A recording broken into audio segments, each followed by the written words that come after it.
దేవుని సేవకుడు ఏమంటాడంటే, యేసుక్రీస్తు ప్రభువుతో కలిగి ఉన్న సంబంధం మాత్రమే నీ హృదయాన్ని ముక్కలు చేయదు. ఇంకా మరి ఏ సంబంధమైనా ఏదో ఒక రోజు నీ హృదయాన్ని ఏం చేస్తుంది? ముక్కలు చేసి పడేస్తుంది. కొన్ని సంబంధాలు ఒక నెల ఉండొచ్చు, కొన్ని సంబంధాలు 1 సంవత్సరం ఉండొచ్చు, కొన్ని సంబంధాలు 10 సంవత్సరాలు ఉండొచ్చు. But that's for very sure, ఏదో ఒక రోజు నీ హృదయం ముక్కలవ్వక తప్పదు.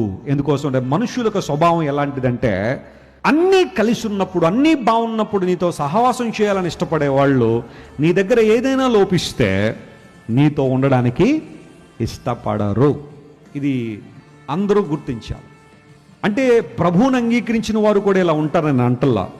దేవుని అంగీకరించి ఆ ప్రేమను గుర్తించిన వాళ్ళు ఉన్నారు కొంతమంది. కానీ సర్వసాధారణంగా లోకంలో జరుగుతున్న పరిస్థితి నేను చెప్తున్నా. ఈ రోజుల్లో మనిషి యొక్క బంధాలన్నీ కూడా, ప్రేమలన్నీ కూడా, స్నేహాలన్నీ కూడా ఎదుటి వ్యక్తిలో ఏదో ఒకటి ఆశించి చేశాయి. ఆరోగ్యం ఉన్నంత వరకు భార్య కావాలి, ఆరోగ్యం పోతే భార్య అక్కర్లా. సంపాదించేంత వరకు భర్త కావాలి, సంపాదించకపోతే భర్త అక్కర్లా.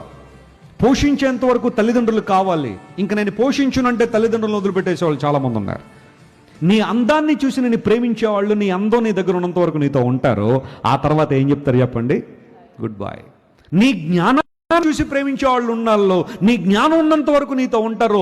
ఒక్కసారి అల్జైమర్స్ ఇలాంటి ఏదైనా వ్యాధి వస్తుందనగానే వదిలిపెట్టేసి